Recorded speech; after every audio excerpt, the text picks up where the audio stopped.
प्यारे विद्यार्थियों, साथियों, आज हम बात करेंगे भारतीय संविधान की विशेषताएं। क्या भारतीय संविधान की महत्वपूर्ण विशेषताएं या संपूर्ण भारतीय संविधान का निचोड़। प्राणों से प्यारे विद्यार्थियों, यदि आपको भारत की राजनीतिक व्यवस्था को समझना हो, भारत के संविधान को समझना हो, तो इसके लिए इसके कुछ महत्वपूर्ण बिंदु हैं, उनको समझना अति आवश्यक है। इन्हें ही संविधान की विशेषताओं की संज्ञा दी जाती है। तो हमारा आज का टॉपिक क्या है? भारतीय संविधान की विशेषताएं या संविधान का संपूर्ण निचोड़। मैंने मेरे प्राणों से प्यारे विद्यार्थियों के लिए संपूर्ण भारतीय संविधान की विशेषताओं के लिए, विशेषताओं को समझने के लिए आपके लिए मैंने 25 बिंदु तैयार किए हैं। इन 25 बिंदु में भारत का संपूर्ण संविधान समाहित हो जाता है और ये 25 बिंदु आप बेहतर तरीके से समझ जाते हैं तो मैं दावे के साथ कहता हूं कि भारतीय संविधान को समझने में आपको कहीं कोई परेशानी नहीं आएगी। ये बात सत्य है कि मैं इन सभी विशेषताओं के ऊपर अलग से व्यापक रूप में लेक्चर अपलोड करूंगा, परंतु ये एक प्रकार से मैं ये कहूंगा कि संपूर्ण संविधान का निचोड़ है, सार है, सारांश है, इसको समझना अति आवश्यक है। तो मेरे प्राणों से प्यारे विद्यार्थियों, प्रतिदिन जो मैं एक लेक्चर मेरे YouTube चैनल पर अपलोड करता हूं, उसकी जानकारी, सूचना आपको प्राप्त हो सके, इसके लिए हमारे चैनल को सब्सक्राइब अवश्य कीजिएगा। आशा करता हूं आपने सब्सक्राइब कर दिया होगा। Thank you very much, thank you very much. Yes, भारतीय संविधान की विशेषताएं। प्राणों से प्यारे विद्यार्थियों, विशेषताओं को मैं समझाऊं उससे पहले आपको दो डायग्राम मैंने यहाँ बना रखे हैं, आप इनको समझिएगा। इसके बाद में भारतीय संविधान की विशेषताएं लेंगे। क्या क्या है ये दोनों डायग्राम, ध्यान दें। पहला जो डायग्राम है वो ये है कि भाई व्यक्ति समाज और राज्य के बिना नहीं रह सकता। मतलब जैसा कि राजनीति विज्ञान के जनक अरस्तु ने अपनी पुस्तक पॉलिटिक्स में स्पष्ट रूप में लिखा है। क्या लिखा है कि जो व्यक्ति ये कहता है कि मुझे समाज और राज्य की कोई आवश्यकता नहीं है, तो वह व्यक्ति नहीं है, मतलब वह मनुष्य नहीं है, या तो वह ईश्वर है, देवता है, या फिर वह पशु है। क्यों? क्योंकि पशु को और देवताओं को समाज की, राज्य की कोई आवश्यकता नहीं होती है, जबकि मनुष्य बिना समाज और राज्य के नहीं रह सकता। इसलिए अरस्तु ने कहा है कि मनुष्य स्वभाव से ही एक सामाजिक एवं राजनीतिक प्राणी है। किसने कही बात? राजनीति विज्ञान के पिता अरस्तु ने कही है। इसलिए इसी के आधार पर मैंने डायग्राम बनाया है।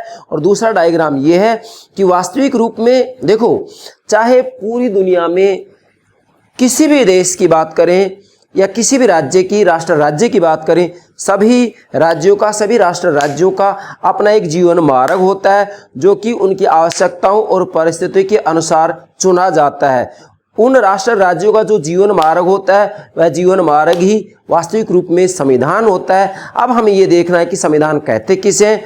तो दूसरे डायग्राम में मैंने आपको ये बताया कि संविधान किसे कहते हैं। तो संविधान का सीधा सा अर्थ ये होता है कि वास्तविक रूप में संविधान के अंतर्गत शासन का संगठन, अर्थात वास्तव में सरकार के जो 3 अंग होते हैं, व्यवस्थापिका, कार्यपालिका और न्यायपालिका, शासन के संगठन और शासन के अंगों में शक्ति का वितरण, और इसी के साथ में उन सिद्धांतों का उल्लेख या वर्णन किया जाता है जिनके आधार पर राजनीतिक शक्ति का प्रयोग किया जाता है, वह ही संविधान कहलाता है। अब हमें संविधान की विशेषताएं लेनी है, तो ध्यान दें। अब मैं फिर से दोनों डायग्राम समझा रहा हूं। चित्र नंबर 1, क्या व्यक्ति, समाज, राज्य, संविधान। संविधान जीवन मार्ग। क्या मतलब हुआ कि व्यक्ति समाज के बिना नहीं रह सकता।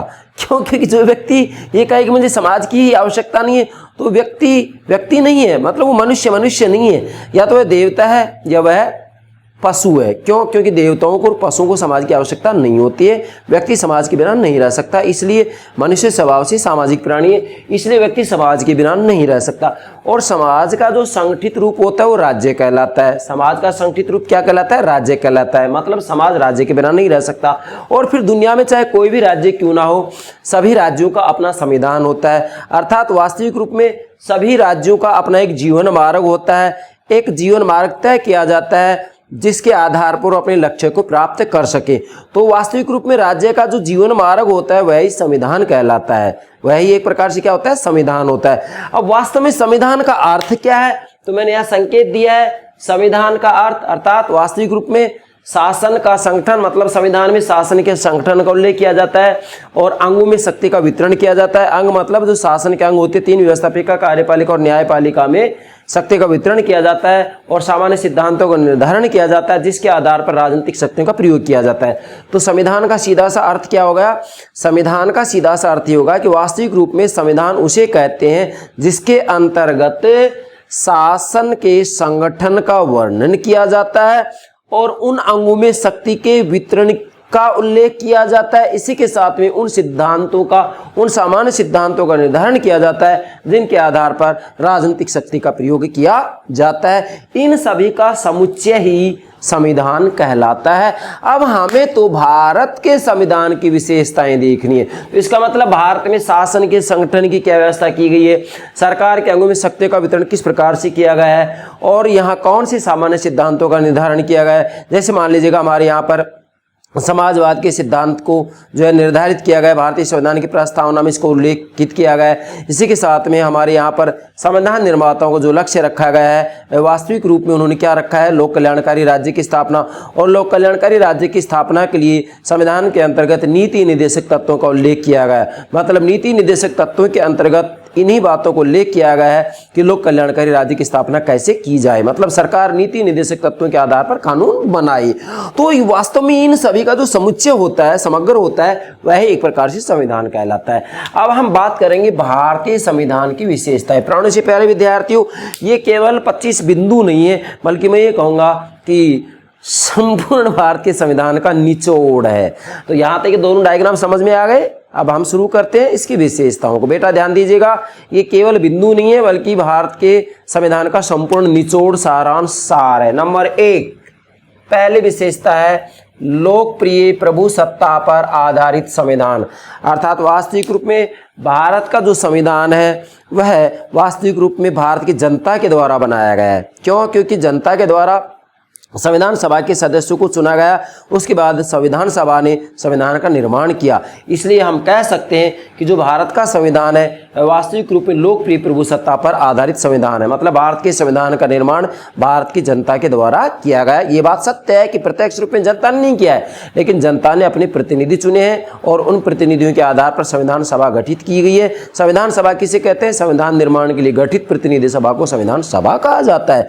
तो भारत का संविधान जनता के द्वारा बनाया गया है। इसलिए यहाँ जैसा आप देख सकते हैं कि भारतीय संविधान की प्रस्तावना में भी स्पष्ट रूप में लिखा है कि हम भारत के लोग इस संविधान को 26 नवंबर 1949 को अंगीकृत स्वीकृत करते हैं। ये मैंने शॉर्ट में लिखा है। बाकी जब भारतीय संविधान की प्रस्तावना आपको समझाऊंगा तो पूरी प्रस्तावना का वहाँ उल्लेख किया जाएगा। यहाँ तो सिर्फ संकेत दिया गया कि हम भारत के लोग। इसका मतलब ये कि वास्तविक रूप में देखा जाए तो अंतिम रूप में यहाँ जब जनता की बात आती है तो संविधान का निर्माण जनता के द्वारा किया गया है। अर्थात जनता ने अपने प्रतिनिधि चुने हैं, उन प्रतिनिधि से संविधान सभा का निर्माण हुआ है, संविधान सभा का गठन किया गया और संविधान सभा के द्वारा फिर संविधान का निर्माण किया गया है। इसलिए जो भारत का संविधान है वह लोकप्रिय प्रभुसत्ता पर आधारित संविधान है। बेटा समझ गए।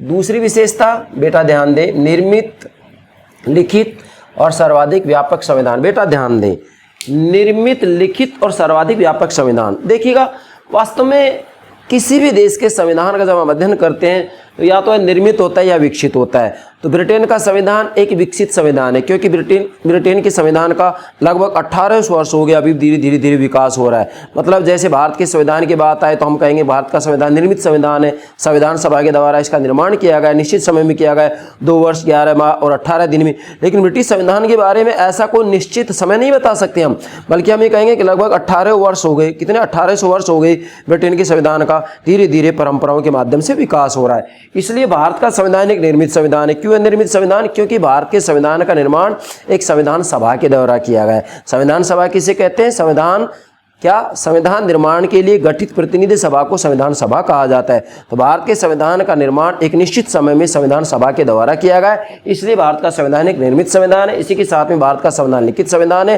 क्यों? क्योंककि वास्तविक रूप में देखते हैं तो संविधान सभा के द्वारा जिस संविधान का निर्माण किया गया है उसका एक लिखित दस्तावेज हमारे पास मौजूद है और मूल संविधान के अंतर्गत 395 अनुच्छेद, इसी के साथ में 22 भाग और 9 अनुसूचियां मौजूद थी। वर्तमान समय में 395 अनुच्छेद, 22 भाग और 12 अनुसूचियां मौजूद है वर्तमान समय में। तो वास्तविक रूप में ये एक सर्वाधिक व्यापक संविधान भी है, अर्थात भारत का संविधान पूरी दुनिया में सबसे बड़ा संविधान है। ठीक है बेटा, मतलब पूरी दुनिया में सबसे बड़ा संविधान है। सबसे छोटे संविधान की बात आती है तो संयुक्त राज्य अमेरिका का संविधान सबसे छोटा संविधान है, जिसमें केवल 7 अनुच्छेद है। इसी के साथ में आधुनिक समय में पूरी दुनिया में जब लिखित संविधान की बात आती है तो पहला लिखित संविधान संयुक्त राज्य अमेरिका का संविधान ही है, जो कि 4 मार्च 1789 को लागू किया गया। और पुराने संविधान की बात आती है, चाहे लिखित हो या अलिखित, तो ब्रिटेन का संविधान है, मगर वह अलिखित संविधान है। बेटा ध्यान रखेंगे, ब्रिटेन का संविधान एक अलिखित संविधान है।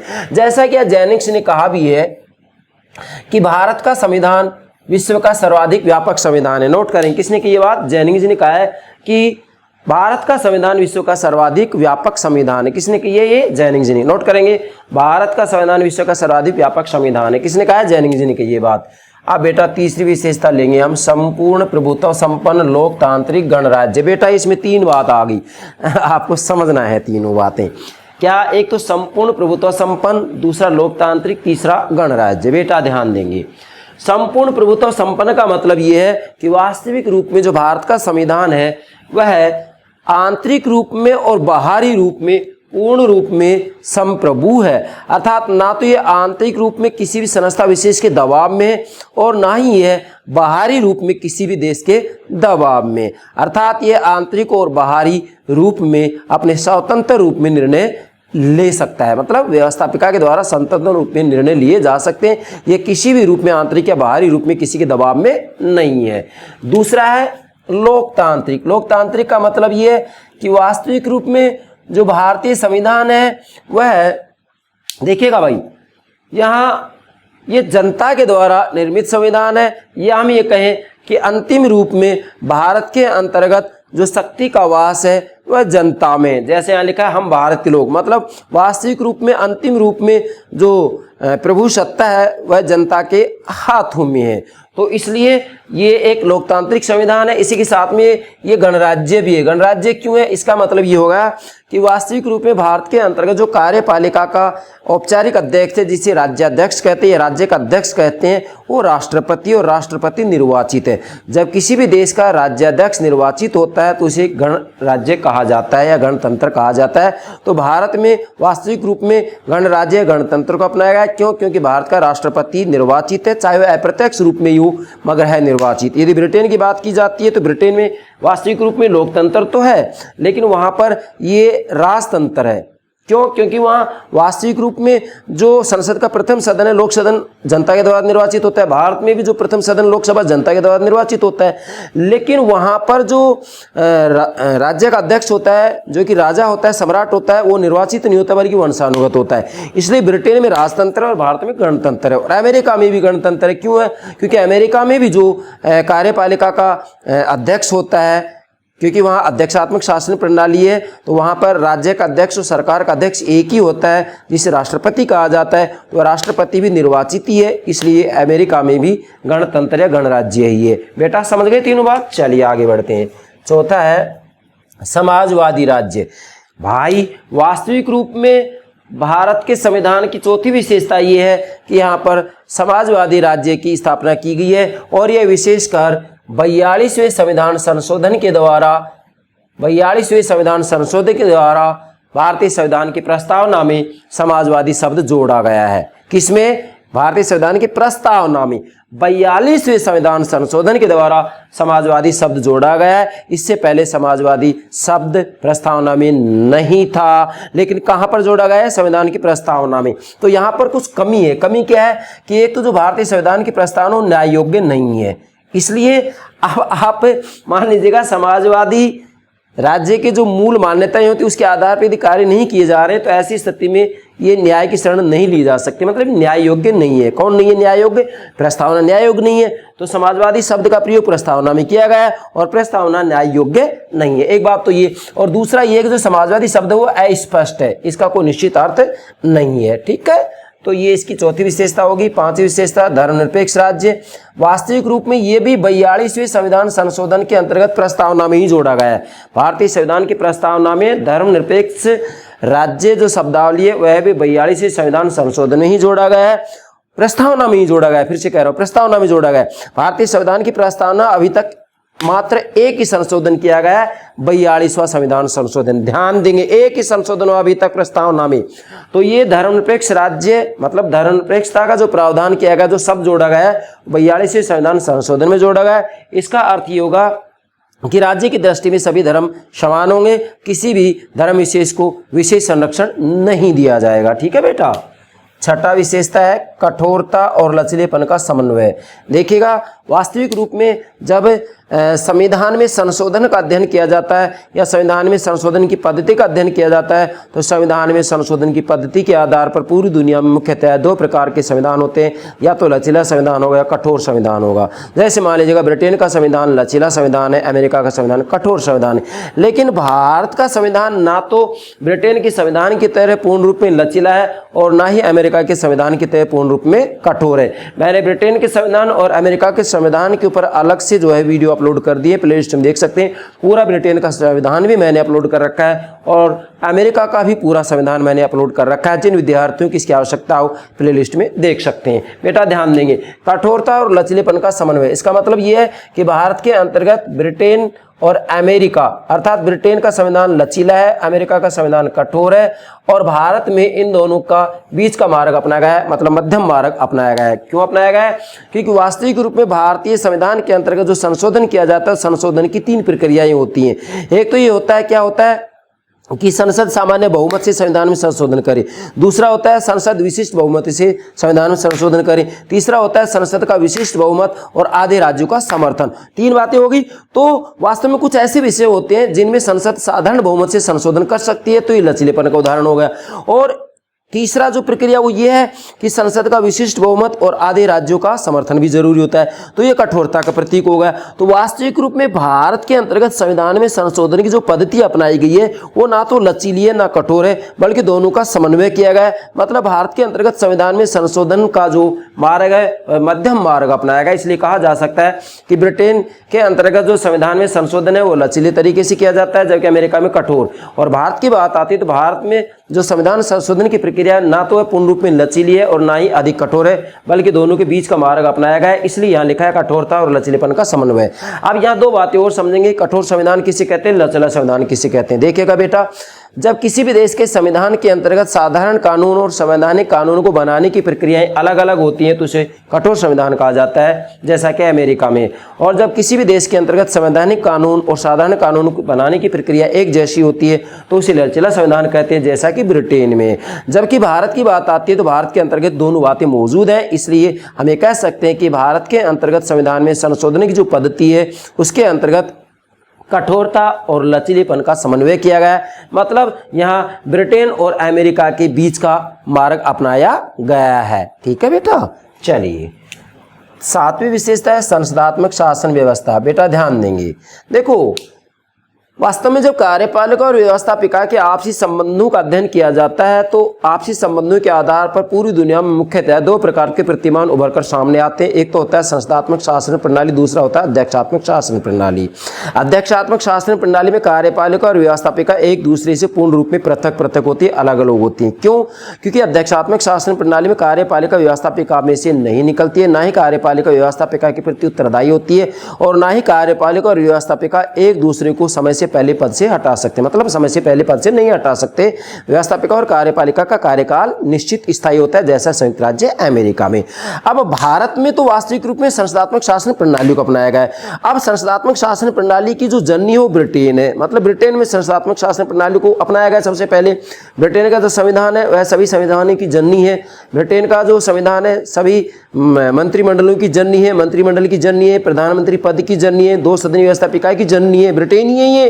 तो डेफिनेटली भारत में भी चूंकि 1935 के अधिनियम का ज्यादातर प्रभाव भारत के संविधान निर्माताओं पर पड़ा है, संसदात्मक शासन प्रणाली से भारत की जनता बहुत ज्यादा परिचित हो गई थी, इसलिए यह नया प्रयोग नहीं किया गया।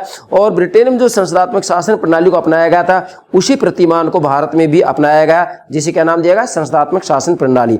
संसदात्मक शासन प्रणाली का सीधा सा मतलब ये होता है कि संसदात्मक शासन प्रणाली में कार्यपालिका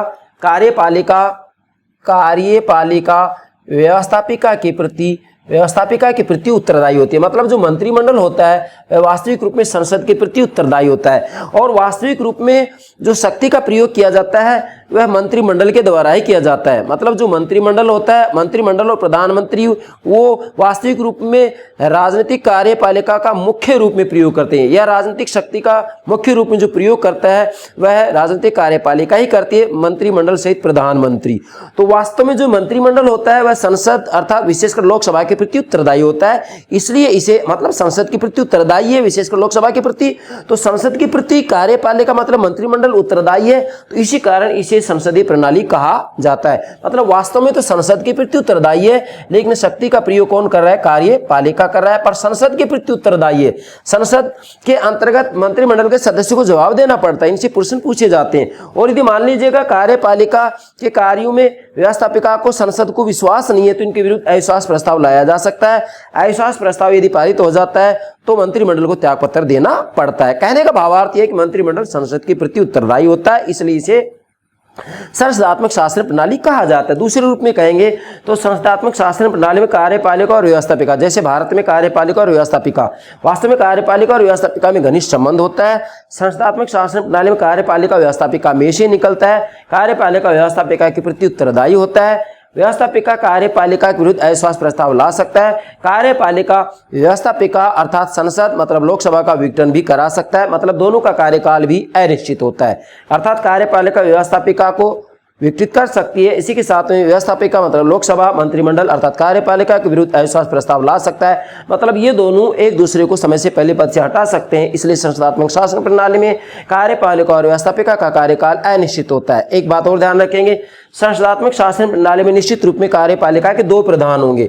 जैसे भारत के अंतर्गत कार्यपालिका के दो प्रधान होते हैं, एक होता है औपचारिक प्रधान जो कि राष्ट्रपति होता है, दूसरा होता है वास्तविक प्रधान जो कि प्रधानमंत्री होता है, जो कि प्रधानमंत्री होता है और ये राष्ट्रपति होता है। ठीक है, राष्ट्रपति को राज्याध्यक्ष कहते हैं जबकि प्रधानमंत्री को सरकार का अध्यक्ष कहते हैं। मतलब राष्ट्रपति राज्य का अध्यक्ष होता है, प्रधानमंत्री शासन का है, सरकार का अध्यक्ष होता है। इसलिए ध्यान रखेंगे संसदात्मक शासन प्रणाली में निश्चित रूप में कार्यपालिका विभक्त होती है, इसके दो प्रधान होते हैं। जैसा कि भारत में आप देखेंगे राष्ट्रपति प्रधानमंत्री के पद है, राष्ट्रपति राज्य का अध्यक्ष है, प्रधानमंत्री शासन या सरकार का अध्यक्ष है। और ठीक इसी प्रकार से भारत के अंतर्गत राज्यों में भी संसदात्मक शासन प्रणाली को अपनाया गया है। कैसे जैसे प्रांतों के अंतर्गत राज्यों के अंतर्गत राज्यपाल का पद भी है और मुख्यमंत्री का पद भी है। तो राज्यपाल एक औपचारिक प्रधान होता है जबकि मुख्यमंत्री एक वास्तविक प्रधान होता है। दो पद राज्यों में भी है, केंद्र में भी है। तो मतलब कार्यपालिका के दो प्रधान होते हैं संसदात्मक शासन प्रणाली में। तो अतः आप कह सकते हैं कि भारत में केंद्र में भी संसदात्मक शासन प्रणाली को अपनाया गया है, जबकि जो संघ की इकाइयां हैं, प्रांत है, राज्य है, उनमें भी संसदात्मक शासन प्रणाली को ही अपनाया गया है। और राज्यों में भी जो मंत्रिमंडल होता है वह वास्तविक रूप में विधानसभा के प्रति उत्तरदायी होता है। यस। आठवां है एकात्मक लक्षणों सहित संघात्मक शासन। बेटा ध्यान दीजिएगा, भारत के अंतर्गत वास्तविक रूप में देखा जाए तो ये कहा जाता है कि यहाँ संघात्मक शासन प्रणाली को अपनाया गया है। संघात्मक शासन प्रणाली का मतलब होता है जब किसी भी देश के संविधान के द्वारा सीधा एक केंद्र और राज्यों के मध्य शक्तियों का बंटवारा कर दिया जाता है तो इसे संघात्मक शासन प्रणाली कहा जाता है। एकात्मक का मतलब होता है जब किसी भी देश के संविधान के द्वारा संपूर्ण शक्तियां एक अकेली केंद्रीय सरकार को सुपुर्द कर दी जाती हैं। वो अलग बात है कि केंद्रीय सरकार अपनी सुविधा के लिए स्थानीय सरकारों को शक्तियां सुपुर्द कर दे, लेकिन संविधान ने केवल केंद्रीय सरकार को सारी शक्तियां सुपुर्द कर दी हैं। अब भारत में एकात्मक लक्षण भी है और संघात्मक लक्षण भी। कैसे? संघात्मक लक्षण की बात आती है तो जैसे डाइस ने कहा है कि संघात्मक शासन प्रणाली के लिए तीन तत्व अति आवश्यक होते हैं। एक तो लिखित संविधान होना चाहिए, दूसरा वहां पर शक्तियों का केंद्र और राज्यों में पृथक्करण होना चाहिए, इसी के साथ मतलब केंद्र और राज्य में शक्तियों का बंटवारा होना चाहिए, और तीसरा स्वतंत्र निष्पक्ष न्यायपालिका होनी चाहिए। तो भारत में आप देखेंगे लिखित संविधान भी है, केंद्र और राज्य में शक्तियों का बंटवारा भी किया गया है और स्वतंत्र निष्पक्ष न्यायपालिका भी है। इसका मतलब भारत के अंतर्गत संघात्मक शासन व्यवस्था के लक्षण मौजूद है। इसी के साथ में भारत में एकात्मक लक्षण भी है। कैसे? वास्तविक रूप में देखें तो एकात्मक का मतलब होता है कि यहाँ पर संविधान के द्वारा केंद्र सरकार को सारी शक्ति दे दी जाती है। तो भारत में भी राज्यों की बनिस्पत केंद्रीय सरकार को शक्तिशाली बनाया गया है। कैसे? आप स्वयं देखेंगे, जैसे आपातकाल की व्यवस्था का प्रावधान किया गया भारत में, तो आपातकाल में राष्ट्रपति के हाथों में सारी शक्तियां चली जाती हैं, केंद्रीय सरकार शक्तिशाली बन जाती है। एक बात। दूसरा, भारत में अखिल भारतीय सेवा की स्थापना की गई है। तीसरा, यहाँ पर इकहरी नागरिकता का भी प्रावधान किया गया है। चौथा, यहाँ पर वास्तविक रूप में कुछ विधेयक ऐसे होते हैं जिन विधेयकों को प्रस्तुत करने से पहले राज्यों के द्वारा राष्ट्रपति की अनुमति जरूरी होती है। जैसे राज्यों के द्वारा आपस में व्यापार से संबंधित कोई समझौता करना है तो इसके लिए राष्ट्रपति की अनुमति अति आवश्यक होती है। तो कहने का मेरा मूल भावार्थ ये है कि भारत के संविधान के अंतर्गत एकात्मक और संघात्मक दोनों लक्षण पाए जाते हैं। इसलिए केसी वीयर ने ये कहा है कि भारत का जो संविधान है अर्धसंघात्मक है। किसने कहा है? केसी वीयर ने। क्या कहा है? कि भारत का संविधान अर्धसंघात्मक है, मतलब भारत के संविधान में संघात्मक शासन प्रणाली के लक्षण मौजूद हैं और एकात्मक शासन प्रणाली के लक्षण भी मौजूद हैं। यदि आप संघात्मक शासन प्रणाली और एकात्मक शासन प्रणाली को व्यापक रूप में समझना चाहते हैं तो आप हमारे प्लेलिस्ट में देख सकते हैं। राजनीतिक सिद्धांत के अंतर्गत मैंने आपको संघात्मक शासन और एकात्मक शासन प्रणाली के ऊपर बहुत सारी बातें समझा रखी हैं, लेकिन जो केवल भारतीय संविधान को समझना चाहते हैं तो उनके लिए पर्याप्त है। ठीक है बेटा।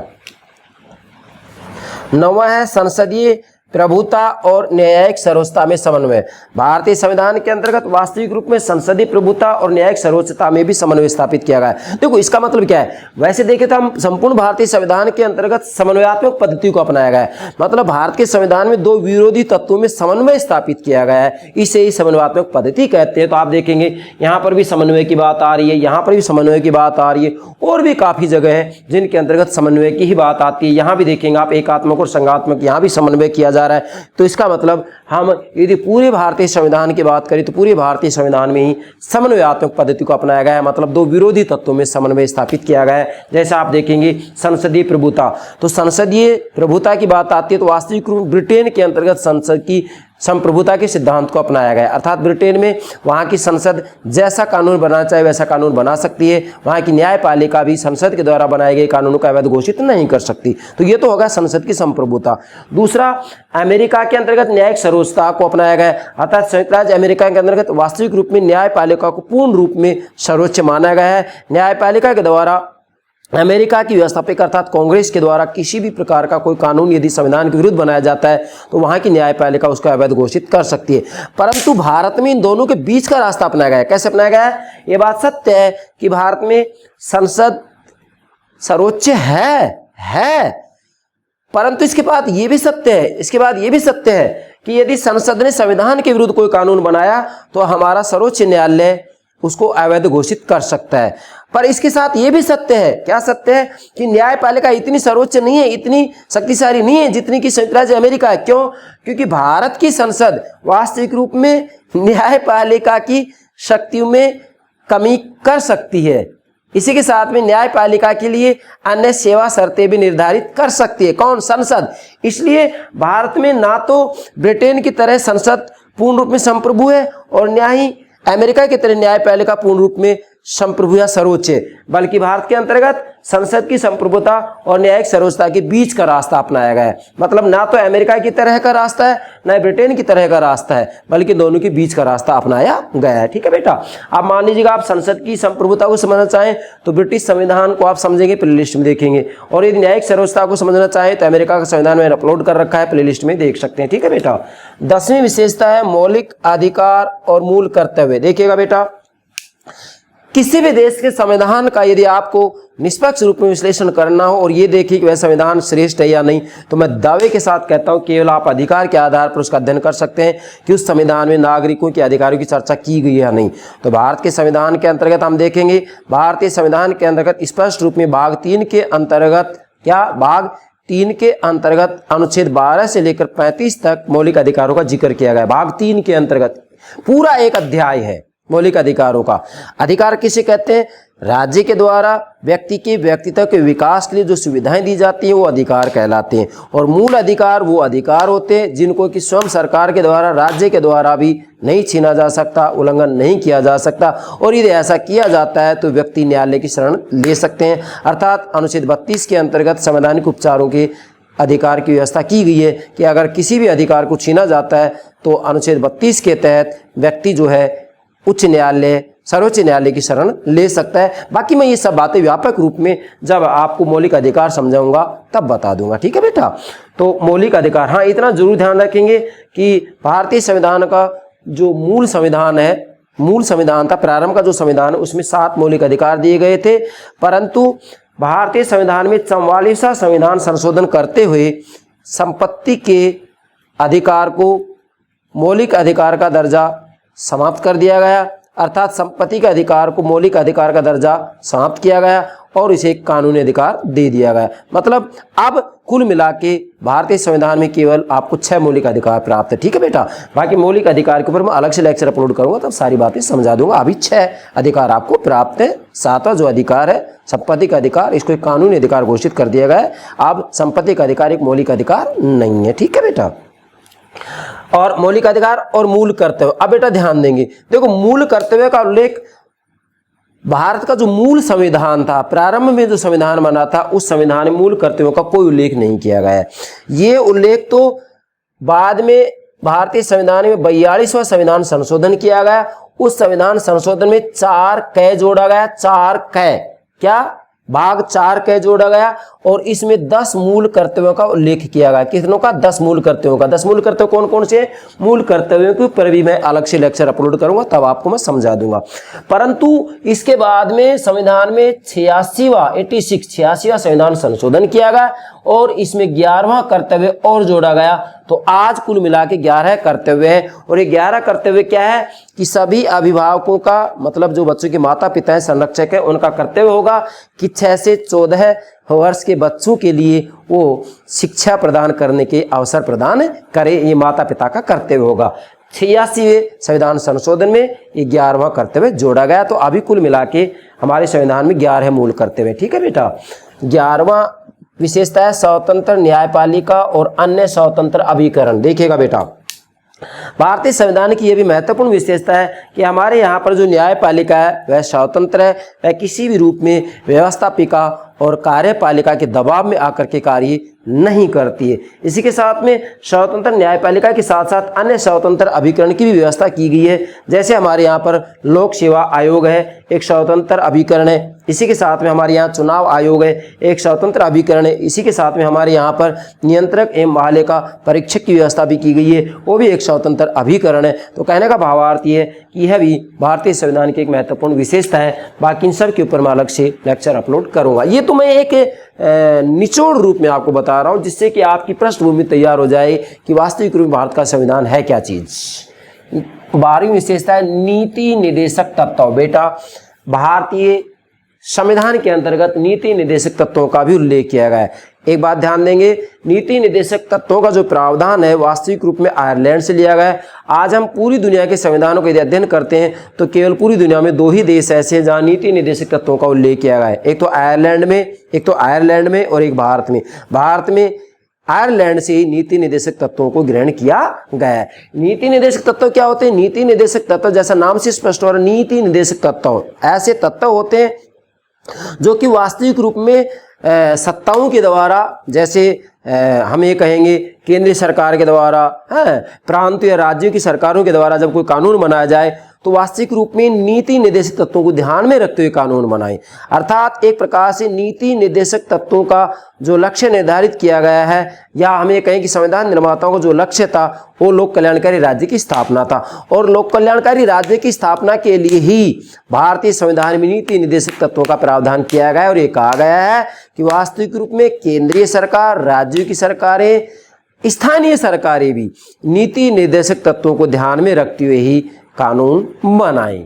बेटा ध्यान दिया, नीति निर्देशक तत्वों के ऊपर मैं अलग से लेक्चर अपलोड करूंगा, वहां पर सारी बातें आपको बताई जाएंगी। वैसे यदि देखा जाए तो यहाँ पर नीति निर्देशक तत्वों का उल्लेख संविधान के भाग 4 अनुच्छेद 36 से 51 तक में किया गया है। ठीक है बेटा, अब ये जो नीति निर्देशक तत्व है, एक बात तो ये कि वैधानिक शक्ति प्राप्त नहीं है। मतलब अगर सरकारें, चाहे केंद्रीय सरकार हो या राज्यों की सरकारें, प्रांतों की सरकारें हो, अगर वो नीति निर्देशक तत्वों के आधार पर कानून नहीं भी बनाती हैं तो ऐसी स्थिति में इनके पास कोई वैधानिक शक्ति प्राप्त नहीं है। ठीक है, मतलब ये न्याय योग्य नहीं है। अब यदि ये वैधानिक शक्ति प्राप्त नहीं तो इसका मतलब ये होगा कि सरकार इसके आधार पर कानून नहीं बनाएंगी। लेकिन नहीं, ऐसा नहीं हो सकता। क्यों नहीं हो सकता? क्योंकि हमारे यहाँ पर वास्तविक रूप में लोकतंत्र है, लोकतांत्रिक व्यवस्था है। तो लोकसभा के सदस्यों को, विधानसभा के सदस्यों को 5 वर्ष बाद जनता के सामने तो आना ही आना पड़ेगा। जब जनता के सामने आएंगे तो जो नीति निर्देशक तत्व हमारे संविधान निर्माताओं ने निर्धारित किए हैं, अगर उनके अनुरूप कानून नहीं बनाएंगे तो जनता उन्हें स्वीकार नहीं करेगी। इसलिए विशेष प्रयास रहता है जनप्रतिनिधियों का कि वो नीति निर्देशक तत्वों को ध्यान में रखते हुए कानून बनाएं। अब यहाँ एक बहुत महत्वपूर्ण बात आती है, GN जोशी ने लिखा है कि ये तत्व मतलब नीति निर्देशक तत्व आधुनिक प्रजातंत्र के लिए व्यापक सामाजिक, राजनीतिक, आर्थिक कार्यक्रम प्रस्तुत करते हैं।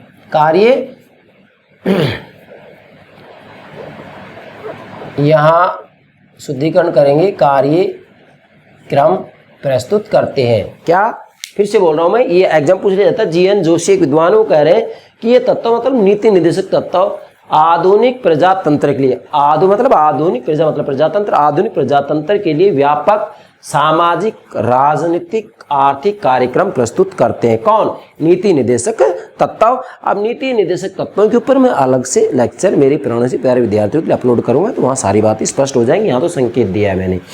तीसरी जो विशेषता है बेटो, सांप्रदायिक प्रतिनिधित्व का अंत और वयस्क मताधिकार का प्रारंभ। देखो बेटा, जब हम 1947 से पीछे की बात करते हैं तो विभिन्न प्रकार के अधिनियम बनकर सामने आए थे, तो उनमें सांप्रदायिक प्रतिनिधित्व की बात की गई थी कि भाई संप्रदाय के आधार पर हिंदू मुसलमान संप्रदाय के आधार पर जो है प्रतिनिधित्व की व्यवस्था की गई थी। परंतु वास्तव में भारत का जो संविधान बना, नया संविधान बना जो कि 26 जनवरी 1950 को लागू किया गया, उसके अंतर्गत वास्तविक रूप में वयस्क मताधिकार का प्रारंभ किया गया। इसके अंतर्गत किसी भी रूप में सांप्रदायिक आधार पर प्रतिनिधित्व नहीं किया जाएगा, अर्थात यहाँ जो भी 18 वर्ष की उम्र का व्यक्ति है वह मत देने का अधिकारी है और संप्रदाय विशेष के आधार पर यहाँ किसी भी रूप में चुनाव नहीं होंगे। ठीक है, तो इसलिए यह भी इसकी महत्वपूर्ण विशेषता होगी।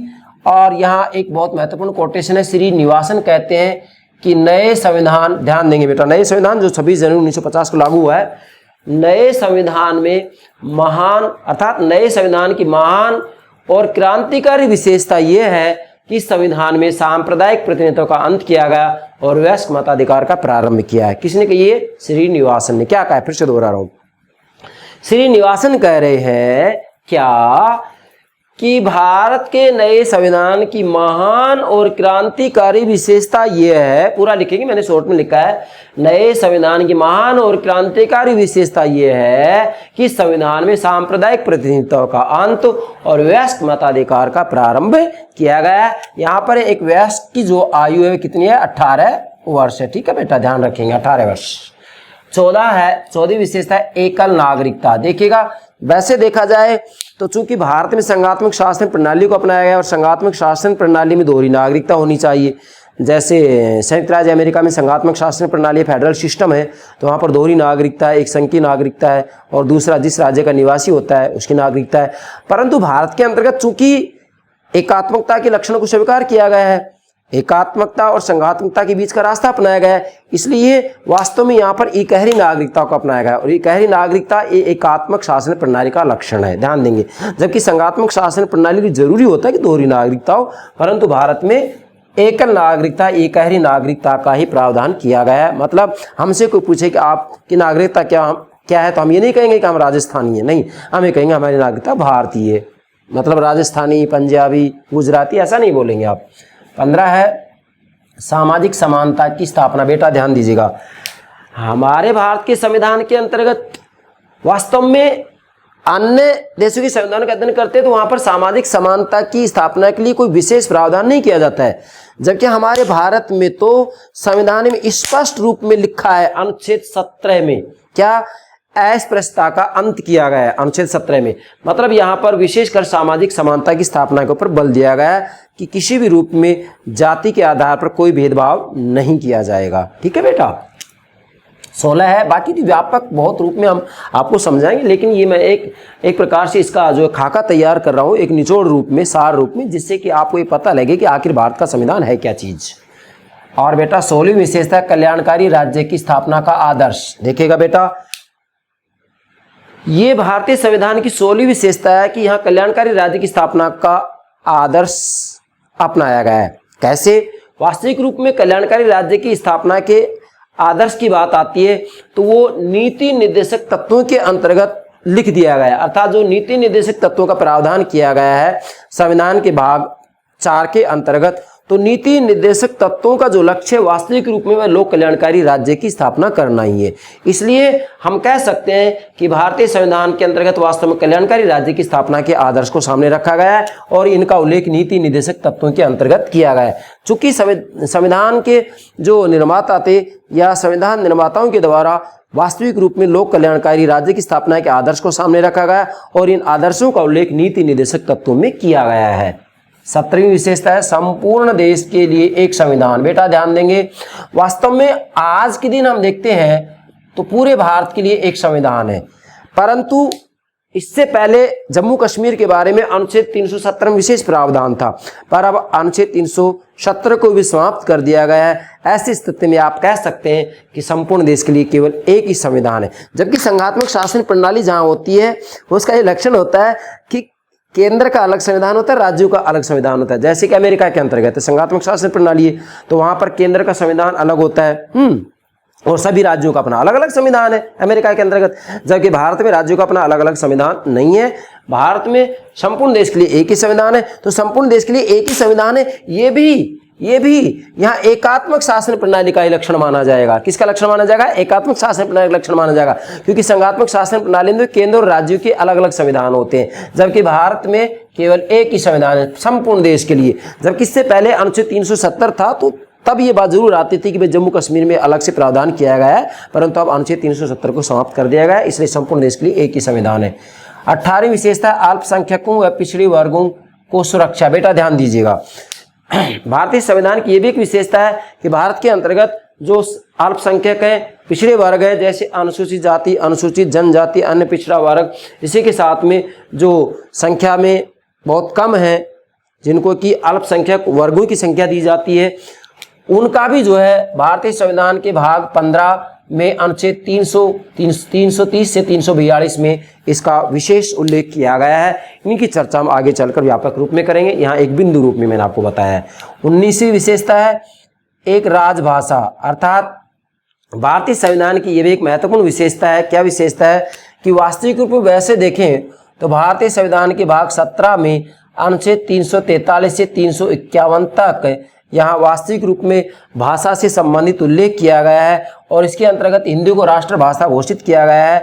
और 8वीं अनुसूची भाग 22 में क्या 8वीं अनुसूची में 22 क्षेत्रीय भाषाओं को समाहित किया गया है। 22 भाग नहीं, 8वीं अनुसूची में 22 क्षेत्रीय भाषाओं को समाहित किया गया है। वैसे हिंदी को राष्ट्रभाषा घोषित किया गया है, लेकिन 8वीं अनुसूची में 22 क्षेत्रीय भाषाओं को समाहित किया गया है। कहने का भावार्थ यह है कि भारत के संविधान की यह भी एक विशेषता है कि यहाँ एक राजभाषा को स्वीकार किया गया है और वह राष्ट्रभाषा है हिंदी। ठीक है बेटा, तो ये भी आपसे एग्जाम में पूछा जा सकता है। 20वीं विशेषता है आपातकालीन उपबंध।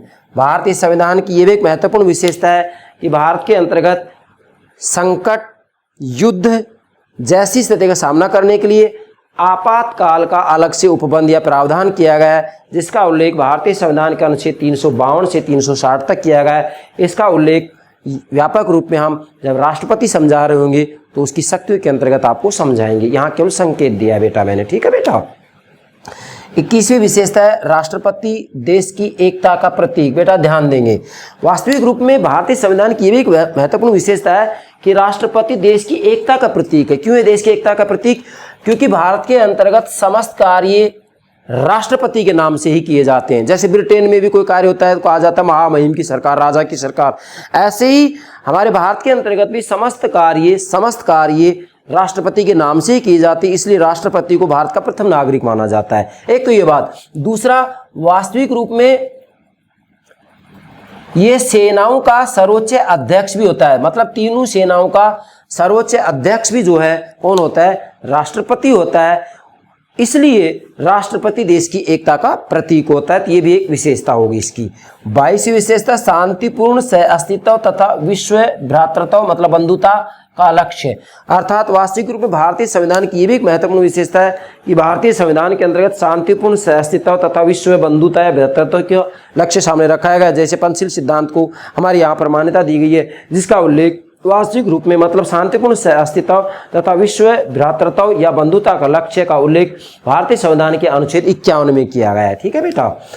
23वीं विशेषता है समरस समाज की स्थापना का स्वप्न। ध्यान देंगे, भारतीय संविधान की यह भी एक विशेषता है कि भारत के अंतर्गत सभी वर्गों को, इसी के साथ में चाहे वृद्ध हो, बच्चा हो, गरीब हो, सभी के विकास के ऊपर बल दिया गया है। मैंने यहाँ लिखा है सभी का विकास हो। अर्थात भारतीय संविधान के अंतर्गत स्पष्ट रूप में ऐसी व्यवस्थाएं की गई है जिससे कि सभी वर्गों का विकास हो, चाहे फिर कोई अमीर हो, गरीब हो, वृद्ध हो, बच्चा हो, युवा हो, या फिर जो है पुरुष हो, महिला हो, किसी भी रूप में कोई भेदभाव नहीं किया जाएगा, जबकि यहाँ पर सभी का समान रूप में विकास हो। ऐसी व्यवस्था भारतीय संविधान के अनुच्छेदों के अंतर्गत की गई है, परंतु एक झटके से इसको प्राप्त नहीं किया जा सकता, धीरे धीरे क्रमबद्ध रूप में इसको प्राप्त किया जाएगा। और आप ये बात तो आप कह सकते हैं कि समरस समाज की स्थापना का स्वप्न संविधान निर्माताओं ने देखा था। 24वां बहुदलीय व्यवस्था। देखिएगा भाई, जब पार्टी सिस्टम की बात आती है तो पूरी दुनिया में 3 प्रकार की दलीय व्यवस्थाएं होती हैं, एक दलीय व्यवस्था, द्विदलीय व्यवस्था, बहुदलीय व्यवस्था। एक दलीय व्यवस्था की बात आती है जब किसी देश की राजनीति के अंतर्गत केवल एक ही दल होता है, एक ही प्रतियोगी दल होता है, तो उसे एक दलीय व्यवस्था कहा जाता है। जैसे चीन में है, एक दल है, साम्यवादी दल। द्विदलीय व्यवस्था उसे कहा जाता है जब किसी देश की राजनीति के अंतर्गत स्पष्ट रूप में प्रतियोगी 2 दल हों, जैसा कि अमेरिका और ब्रिटेन में द्विदलीय व्यवस्था है। और बहुदलीय व्यवस्था उसे कहते हैं जब किसी देश की राजनीति के अंतर्गत 2 से अधिक राजनीतिक दल प्रतियोगी हो राजनीति में, तो इसे बहुदलीय व्यवस्था कहा जाता है। तो भारत के अंतर्गत बहुदलीय व्यवस्था है, 2 से अधिक दल है। ठीक है बेटा, इसमें मुझे ज़्यादा बता लेने की आवश्यकता नहीं है। और 25वीं विशेषता है द्विसदनात्मक व्यवस्था।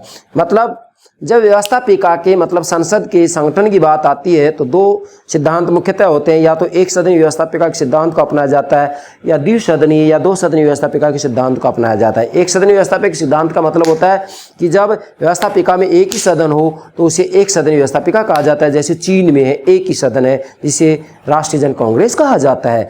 जबकि भारत में, ब्रिटेन में, अमेरिका में, जापान में, स्विट्जरलैंड में, इन सब में व्यवस्थापिका में 2 सदन हैं।